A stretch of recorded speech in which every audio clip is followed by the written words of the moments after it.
All right. Think we're live.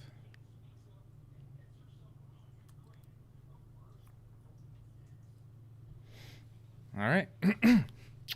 All right. Hello, everybody. Welcome back to Motown Sports Talk. I'm your host, Jordan. This is my brother and co-host, Dalton. How you doing today, Dalton? Doing great. How you doing? I'm good. I'm good. I'm glad to be back. This is kind of, I think, the second time we've taken a little bit of a break, a hiatus, but it was definitely well needed because Dalton and I we both work. We do a lot of stuff on the internet with other people. We do a lot of like editing, a lot of live streams, a lot of things. So again, it was good to kind of just take a little bit of a break, especially during like a kind of a lull period where there's not much going on, anyways. Yeah, again, obviously we kind of covered like the Brad Holmes, the Dan Campbell hirings, the Matthew Stafford trade. We got those covered, and we are back just in time for the NFL draft. Sorry for that. And this is the once the NFL season ends, this is kind of the one event that a lot of people are starting to look forward to and everything, because this is where they think that their team is, like one piece away from winning the Super Bowl. So, I mean, all jokes aside, this is kind of like where future All Stars and team-changing players are acquired. So, but we will get into our speculation and our thoughts on the draft a little bit later. But so first, we are going to talk about the departures, because there's definitely been a lot of departures. It's going to look like a whole new team this year, and I guess let's start with the wide receivers, because pretty much all of our wide receivers are gone. And Jamal Agnew, he signed a 3-year, $14 million deal with the Jaguars. Mohamed Sanu signed a 1-year deal with the 49ers, who is actually going back to the 49ers again, because I think that's where he started 2020, and then he got cut. Then he ended up with the Lions. So then we have Marvin Jones Jr., who signed a $13 million deal with the Jaguars as well, who will be reunited with Jamal Agnew. And of course, And Kenny Galladay signed a huge $72 million deal to go play with the Giants, who might actually be pretty good this year if everyone can stay healthy, with Danny Dimes, Saquon Barkley, and they signed a few other weapons over there. So we'll see and how they another do. key contributor to Marvin Jones and Jamal Agnew going to Jacksonville, that is also where Daryl Bevel is the offensive coordinator at. Yes, So thank that you. could have been a big influence. I totally forgot about the Daryl Bevel went down and is now the offensive coordinator with Urban Meyer down there. So obviously that could have drawn both of them in. To be honest, I'm kind of surprised Jamal Agnew left. I said it in previous episodes that I thought he would be re-signed with the Lions due for a kind of a cheaper deal. I might even surprised he went for a 3-year, $14 million deal, but we'll see if he actually finishes it with the Jaguars or not. So So then starting off with or going to our linebackers that left, we have Gerard Davis signing a 1-year, $7 million deal with the Jets. mm-hmm. And Reggie Ragland signing a 1-year deal with the Giants. So he wasn't a big contributor to the defense. Yeah, he didn't really play too much. I mean, he definitely did, and I feel like every time he did, he was missing a tackle. But that was a lot of our defense last year. It was just bad all around, especially from the linebackers. That was one of the worst positions that we had on defense. Also, one of our key contributors last year and the last couple of years, Matt Prater, finally left. He signed a 2-year deal with the Cardinals, who seem to be building a Super Bowl contending team down there as well. And then we also lost our guard, Ode Abashi. I believe that's how you say his name. He went to the Chargers, I believe it was. Yeah, he went to the Chargers on a 1-year deal. So we'll see how they do. Again, I think Matt Prater is just trying to win a Super Bowl at the end of his career. So And then going into the defensive backs, Miles Killebrew left and signed a 1-year deal with the Steelers. Darrell Roberts signed with the Washington football team. And Ron Harmon signed with the Atlanta Falcons.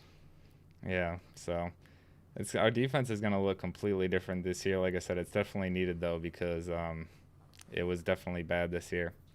And hey, Gridiron Blitz, we see you in there. Thanks for showing up. We always appreciate you. How you been? We've been pretty good. I mean, I have been pretty good myself. Where y'all been? That's what he Where have said. I been? Oh, I'm sorry. I'm on my phone. We took a little bit of a hiatus. We were off for a little while. We do a lot of work on the internet, so we thought we'd take a little bit of time off while there was not much going on in the off season, but like I said, now that the draft's picking up, we're getting back into it. So, but now we're talking players that the Lions have re-signed. They starting off with cornerbacks, we re-signed Mike Ford, who has been a key contributor on special teams and on defense when it seems like Slay or any of our cornerbacks go down. He comes in all the time, so he signed another one-year deal. Obviously, we signed defensive end Romeo Okwara to a huge deal, $39 million for 3 years, and it's pretty much Re-signed Jalen Reeves-Maybin, baby. yeah. We also re-signed Jalen Reeves-Maybin to a 1-year, $2.4 million deal, and we brought back Don Mulback again, who seems like he's just going to play until he's like 65 and can literally no longer hold a football with his hands anymore. So Longest tenured NFL player ever. exactly. Yeah, it's crazy. He's crazy. He's still playing for the Lions. He's like what, 42 or 43 or something. I think he's like 45. He might be. Yeah, I know he's in his mid 40s somewhere. It's crazy. I'm pretty sure he's But yeah, so like I said, really the only big signing, the re-signing we've done is Romeo Okwara. Again, that was a $39 million deal, and it was only for 3 years. Which, if you watch some of his interviews, he kind of stated that he only re-signed to play with his brother because it's not many times in in any sport really that you get to play with your brother professionally. It's very rare. So, and he signed a 3-year deal, so both their contracts are going to be ending at the same time. So hopefully that they might be able to either re-sign with the Lions or sign somewhere else, depending on what happens. So, but it's good to have him back. He's our number one defensive player we have, so we needed him.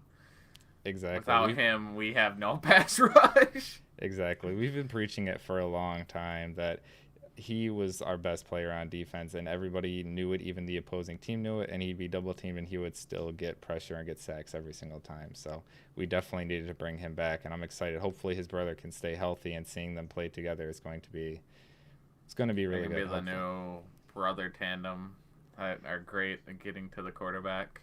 Exactly. Be better than the Watt brothers or the Bosa brothers. Yeah, hopefully. That'd be amazing if they could be as good as those two, but we'll see. So now moving on to the players the Lions have actually acquired, which is kind of interesting. Pretty much every single player we acquired is on a 1-year deal, except for Jamal Williams, who we signed from the Packers, who signed a 2-year deal worth up to $7.5 million in incentives and all that stuff. He's actually a really electrifying player. I never really watched his interviews. I knew much about him in Green Bay, obviously, but now watching the interviews and getting to know him a little bit more, he's got an electric personality, and it's really fun to watch him and get to know him. So I'm excited to have him on the team.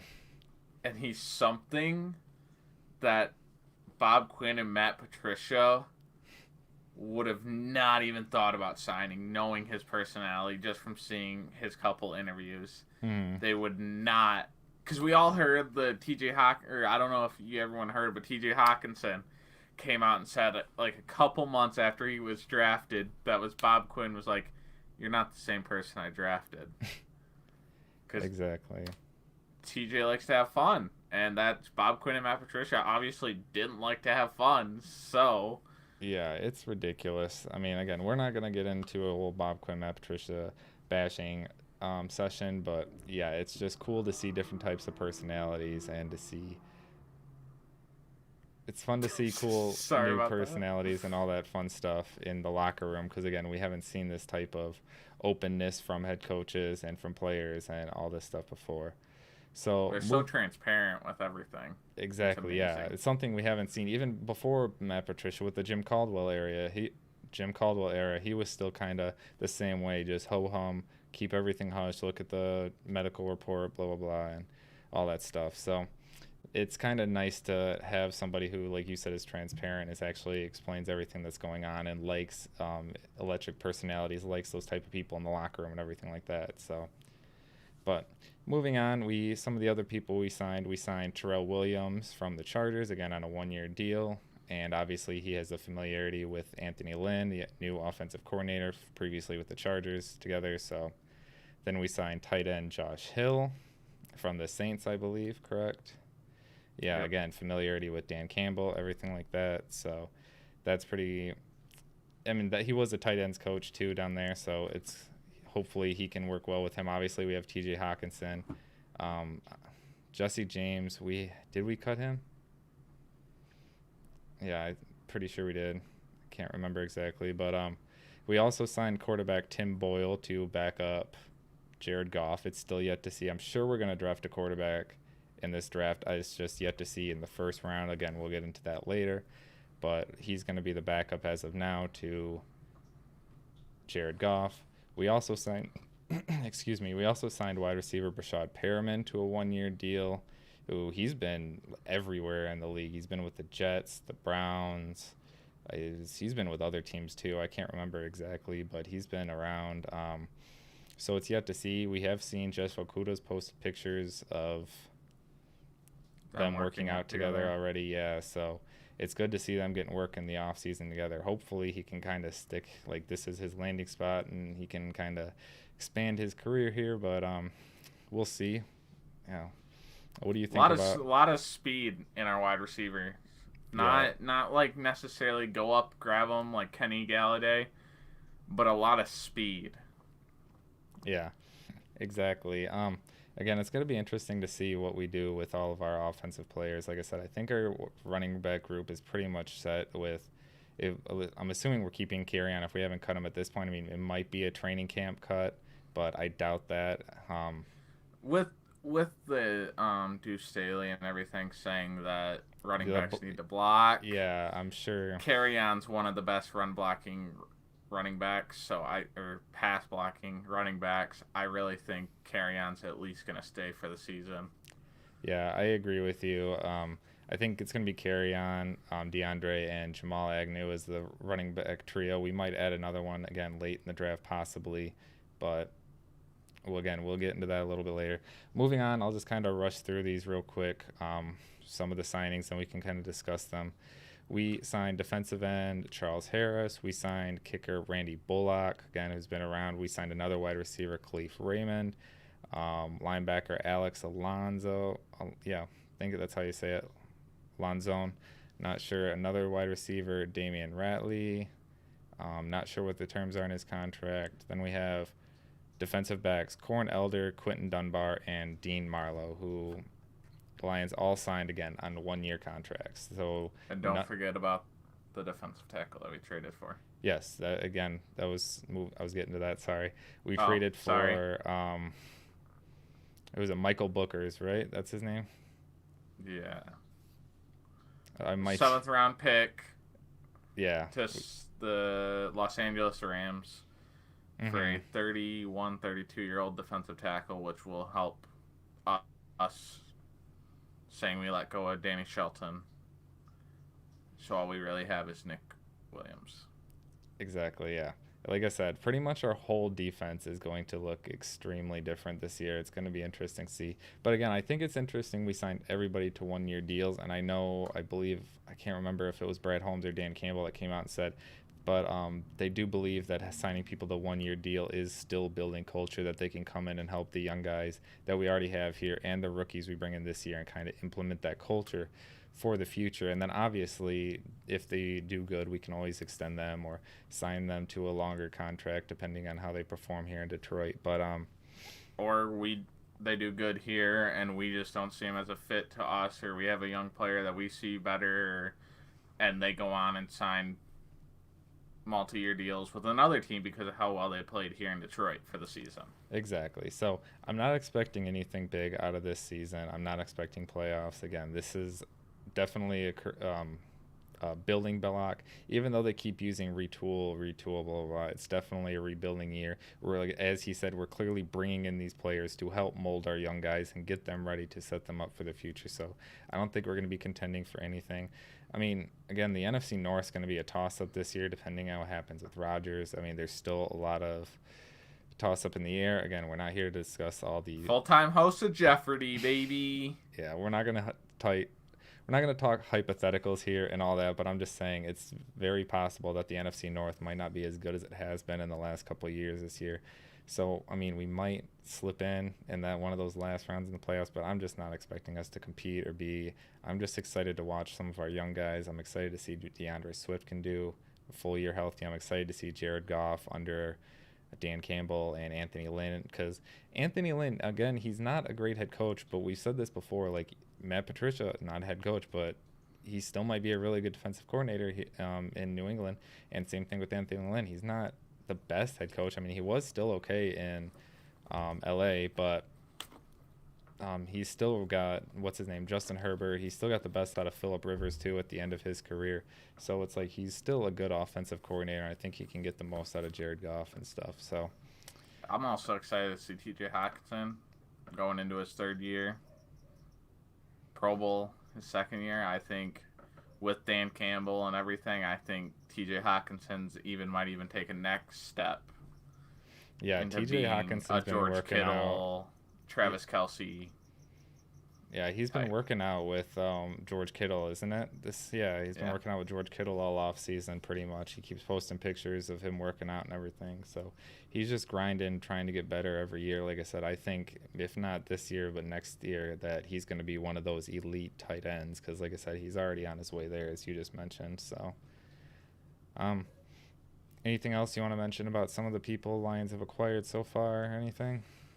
No, just a lot of what ifs, kind of like what the Pistons did. Just bring them in. If they work out, they work out. Maybe trade them at the block or trade deadline for draft picks, or re-sign them at the end of the season for next year and let them walk. It's just kind of. Yep. It's a lot of just seeing what ifs. Like I said, we still obviously have a lot of training camp. We still have people we can bring in, like training camp bodies and more people. There's still moves that are going to be made. This isn't the final roster, like I said. So this is just kind of our initial reactions to some of the players we brought in. There also won't be OTAs this year either again. Yeah.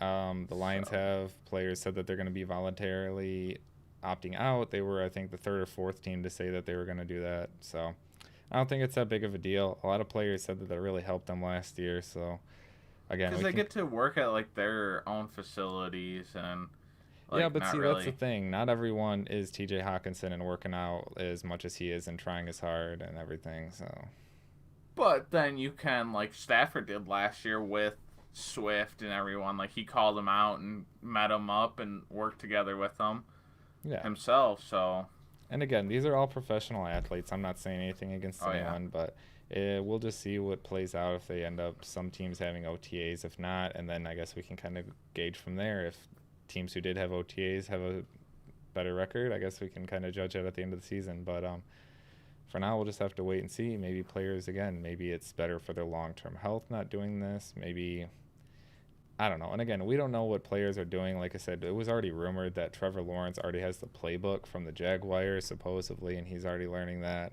is rumored. So like I said, these players, like, I'm sure as soon as they sign, they get the playbook, they get this, they get the terminology, they start learning everything immediately. So it's not like they really need OTAs and everything. So we'll see kind of what's going on. What's up, Don? Detroit versus everybody. It always is. Thanks for stopping by. Appreciate it. We're just getting ready to move on to the Lions draft talk. There is a lot of speculation going on. Obviously, the Lions hold the 7th overall pick, and there's so much going on. It's pretty much more at the top, figuring out who's going on with the quarterbacks, who's going where. We keep hearing one day Trey Lance is going 3, the next day Mac Jones is going 3, vice versa. Teams are trying to trade up, move up. So again, they might all be gone. All 4 of them might be gone before we even get to 7. So teams might not want to trade up. Who knows? I don't really think we're going to make a move before, if we even do make a move. I don't think we're going to make one before draft night. I think if we do, it's going to be a draft night. Yeah, it's going to be draft night trade, Yep. Because again, I think we're just going to have to wait and see how everything falls, yeah. Because like I said, I don't think we're taking a quarterback 100%. Especially, like I said, if we're going to trade all that, I mean, we didn't really trade. We traded just Stafford for Goff, but again, I don't think that we would just bring in him and draft somebody. Again, the whole thing with Goff was we're trying to build his confidence. Obviously, that was how it ended with Sean McVay. They didn't have a great relationship towards the end, blah, blah, blah. So that's the whole thing. If you're bringing another quarterback, that's just messing with his confidence, hopefully. So like I said, we'll just jump right into it. if we're getting my personal opinion, I want us to take a wide receiver. I really do. I think, like I said, when you look at some of the past players that have come in and made immediate impacts, like look at perfect example Justin Jefferson last year. Did he didn't win Rookie of the Year, did he? Or he did? No, Justin Herbert did. Justin Herbert won. Yes, my bad. Yeah. But he was a close runner-up, and that's what I'm saying. Like he made an immediate impact and helped out that Vikings offense a lot. So, and like I said, if you look at our wide receivers, who do we have? Quentin Cephas, Brashad Perryman, Tyrell Williams. Again, no knock on them. They're professional athletes. They're in the NFL for a reason. But I just think if Jared Goff is going from throwing to Robert Woods, Cooper Kupp, Tyler Higbee, and who was there? I can't remember the tight end's name. But I don't know. Anyways, he had amazing wide receivers over there, and he's going to them to, like I said, to Quentin Cephas. So I don't think I just think we need a new wide receiver. So I think my personal opinion would be obviously Jamar Chase. He's going to be, I think, the next. People are already comparing him to Julio Jones and stuff. So I think he's going to be amazing. I don't know. Swell's there. I don't know. He intrigues me a lot. Yeah, again, it's just we're going to have to wait and see how it kind of plays out. Because tackles are the kind of thing that we need. Well, yeah, that we need. That's like the only other position that's kind of in question on our line. Mm-hmm. And he's, from what I've been hearing, every team loves him, and he's it. Exactly. And, like, if he's there at 7, I don't know. I think you might take him because we know if you have a good offensive line, it doesn't matter what kind of wide receivers you have. You got a good offensive line, Jared Goff will have all day to throw. Swift and Williams will have wide open lanes to just run through. So I would go offensive line if he's there. If Swell's not there, then I would love to trade back and take a wide receiver. Mm-hmm. But if not... Yeah. Don, when's the next show? I want to tell people to tune in. Again, we really appreciate that. Honestly, we're not sure. We're probably going to try and shoot for Sundays right now. We might do a draft day special, do like an immediate reaction to the draft possibly, or a day after, getting all the draft picks, not sure. But we're going to shoot for every Sunday right now. Once the season gets closer, we'll kind of figure it out. But we'll just kind of shoot for every Sunday night around 8:30 this time. Probably will work out best for both of us. And no wide receiver. We've been down this road before.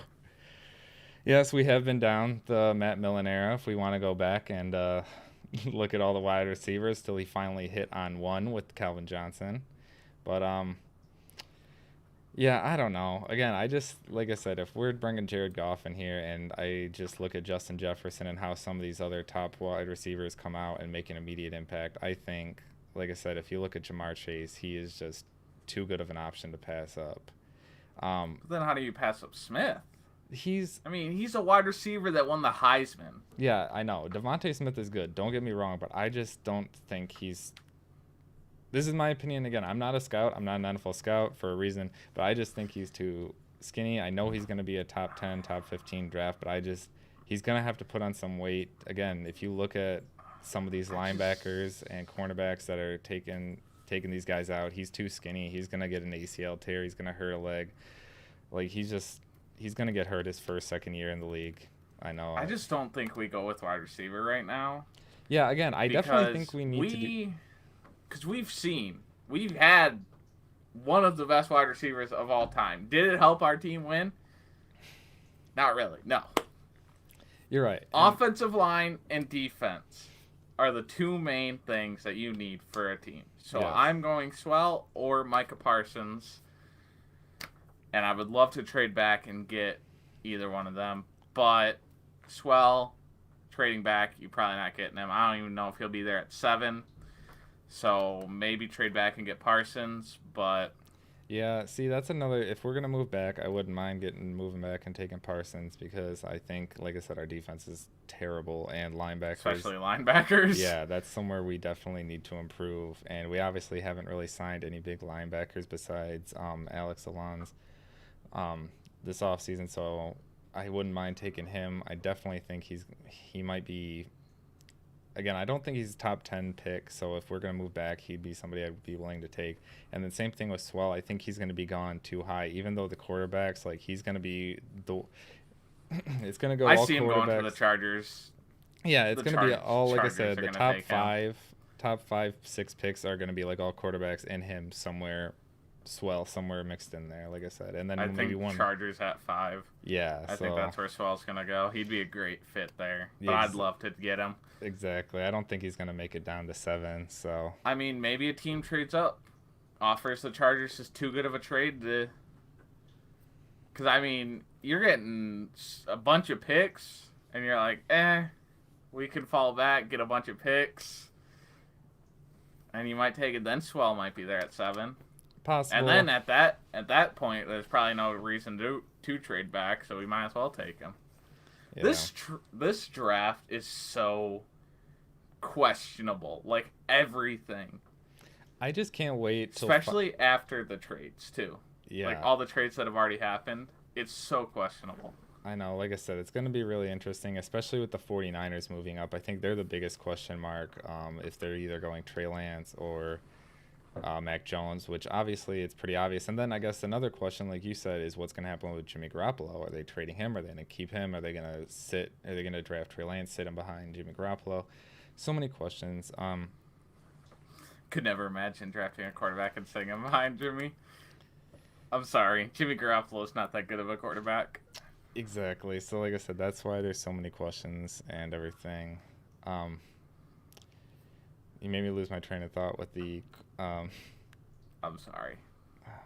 Just the thought of sitting a quarterback behind Jimmy Garoppolo.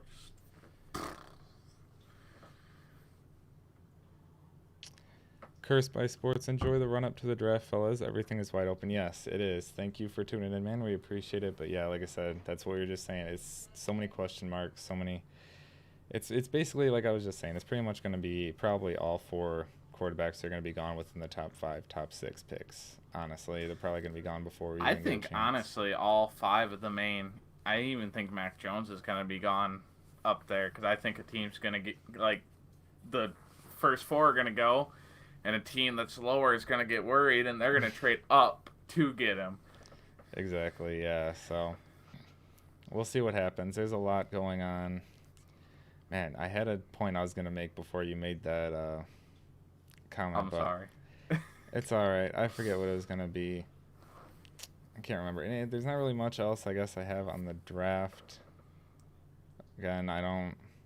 One thing personally, I hate mock drafts. That's one thing I'll say. I mean, even Mel Kiper, I think Mel Kiper got only 3 picks right on his like last official draft last year out of all the first round picks because you can't truly predict the trades and this and that, who's really what GMs are really thinking. So it's hard to predict that stuff, like I said. So even the best draft predictors can't truly get it right. So to me, mock drafts are just a bunch of BS. You just gotta go off what you hear, and even off what you hear is a bunch of BS because teams throw out stuff just to sound like they're gonna trade or get this person. So yeah, it's a bunch of BS. I guess that's it for Lions draft talk. Is there anything else you? Very excited. That's all I can say. I am very excited for this year's draft. A lot of things up in the air for every team, honestly, and I'm excited to see who goes where, how it ends up. Yeah, so I guess that'll do it for draft talk. We'll do a little bit of Pistons talk, and then I guess we'll call it for the night. We'll probably do a little bit more draft talk next week because I don't think there's going to be much happening in the next week. So I'm sure there's just going to be more rumors and stuff coming out the week because that'll be the weekend before the draft. So again, I'm sure we'll do some more rumors and speculation next week as well. But now we'll move on to the Pistons, who I should have probably had this pulled up. I don't even have their full official record. They are 17 and 40 right now, fifth in the Central Division, last place, and I'm pretty sure we're last place in the entire league as well, because we're third to the last in the entire league because they're pretty much purposely trying to tank right now. They sat almost all of their starters against the Oklahoma Thunder the other night, and they are going to be benching all of their starters again tomorrow against the Cleveland Cavaliers as well. So they're just purposely tanking at this point. Even though we won against the Thunder, didn't we? Yeah, we beat the Thunder, so they're out tanking us. You watch them a lot more than I do. I mean, I have been watching them a lot this year, but like, what are your thoughts on this young team? I guess I know Isaiah Stewart's looking good. Sadiq Bey and Killian Hayes just returned back from injury. So how have they been looking?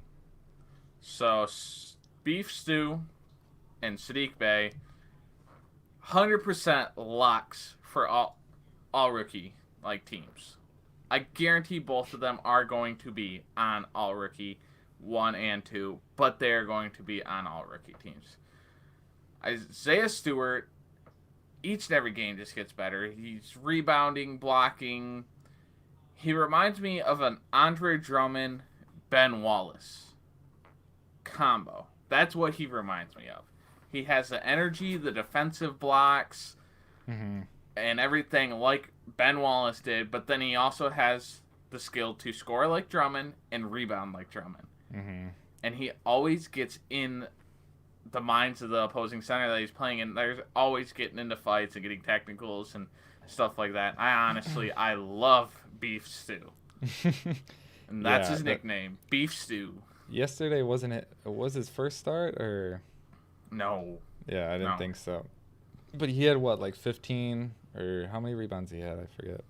21. Yeah, 21. Yeah, against OKC. Exactly. He's just a rebounding machine, dude. It's crazy. And again, Killian Hayes is looking like a really good point guard. Again, he's not really going to be that Russell Westbrook aggressive type scoring type point guard, but he's definitely looking good, like I said, as a more facilitator type passing. The defense and facilitator, 100%. Killian Hayes. And Killian has improved his scoring a lot.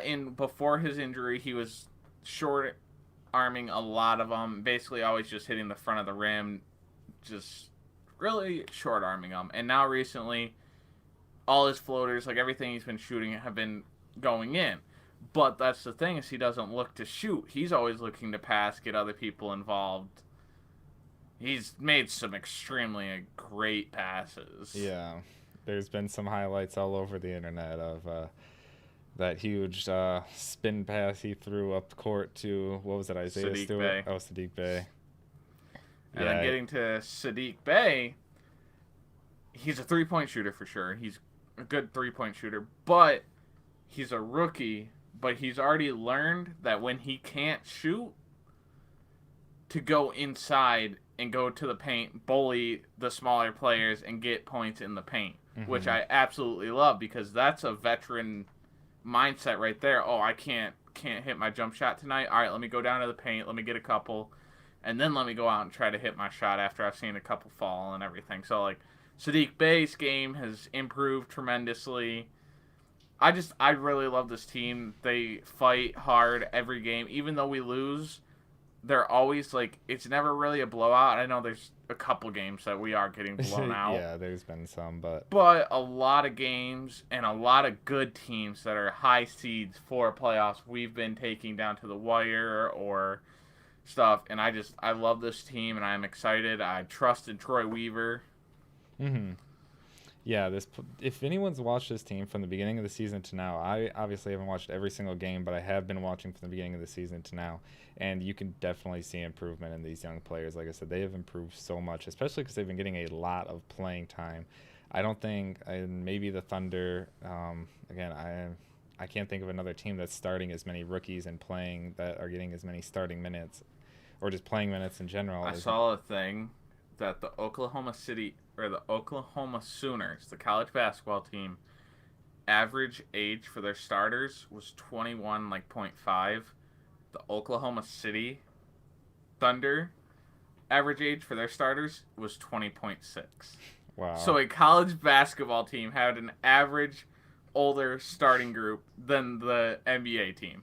That is crazy. So yeah, maybe the Thunder have more rookies than us, but like I said, it's just crazy the amount of minutes they're getting. So like I said, obviously they're going to be improving and getting better every single game. Like I said, it's been amazing to see them progress throughout the season and watch them. And I'm a daily gambler, so it's really hard to bet on the Pistons, which I just don't even do at this point because, like you said, they're sometimes where they're the extreme underdogs, double digits, by to the say the Mavs or the Nets or something, and then they end up making it a 2 point game or a 3 point game. Yeah, they still lose, but they keep it close the entire time and they make it exciting to the end. So I don't even bet any Pistons games anymore because it's just too hard to tell whether they're gonna win, lose, cover the spread against, and then even go ahead. Andy knows not to bet for the Lions either. Yeah, again, I'm not even gonna get into that because we know how bad they are when they're supposed to win and when they're supposed to lose, and how they just mix those two up a lot. So, Oh yeah. but yeah, like I said, the Pistons, I guess it's just they're third worst in the league right now. I guess they're trying to tank, lottery. The first three teams have a 14% chance of getting that first overall pick. So hopefully we can get a Cade Cunningham or Evan Mobley or Jalen Suggs. yeah, that's his name. That's the guy I was thinking of. Jalen Suggs is the other one. I wouldn't mind him on to the. Get Suggs. Yeah. I was gonna say Suggs is a shooting guard, so he'd fit perfectly right Yeah. with Killian and Sadiq and Isaiah Stewart. And imagine that! Oh my God, that'd be a great starting lineup of Killian Hayes, Jalen Suggs, Sadiq Bey, Jeremy Grant, and Isaiah Stewart. Oh, can I only hope for the future of this Pistons team? Right. All right. Well, I think that's going to do it for us today. We want to thank everyone for tuning in. Gridiron Blitz, Don Burr, and Cursed by Sports. Everyone, thanks for chatting in the chat. We appreciate it. Again, I guess this is probably just going to be a weekly thing. We're going to be next Sunday, same time, 8:30 p.m. Then we'll figure out a draft thing, maybe either after, night of, next day. We'll figure it out, something. So, yeah, thank everyone for tuning in. We'll see you again next time. Follow us on all our social medias. Yes.